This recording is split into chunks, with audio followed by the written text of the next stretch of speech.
This is the Rethink report, where we don't just report the news, we question it. The UK government is rolling out a sweeping overhaul of local government, branding it the Devolution Revolution. This plan would see district and county councils merged into larger unitary authorities, giving local leaders more control over key policy areas like transport, housing, and economic development. The government argues this will streamline decision-making, reduce administrative costs, and make services more efficient. But is this really about efficiency, or is it an attempt to centralize power and cut budgets? Supporters claim the new structure will eliminate waste, reduce bureaucracy, and allow for more strategic regional planning. They argue that under the current system, overlapping responsibilities between different levels of government create inefficiencies that slow down projects and waste taxpayer money. By consolidating councils, they say, decision-making will become clearer and more effective, allowing communities to receive services faster and more efficiently. But critics warn that merging councils could have unintended consequences.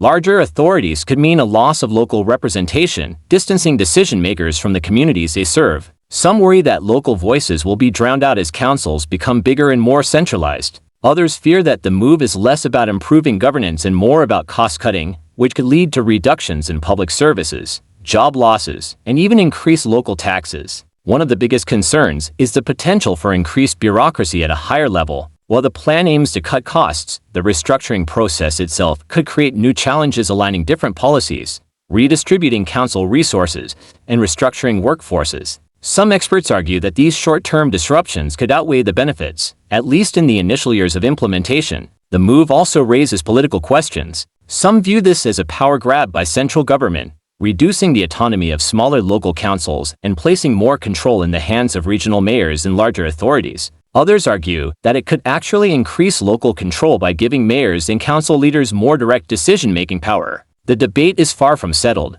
and the success of this plan will depend on how it's implemented. Will it truly bring efficiency and modernization, or will it lead to greater costs, reduced representation, and declining services? One thing is certain, this plan could reshape the way local government operates in the UK for generations to come. The Rethink report doesn't just report the news, we question it.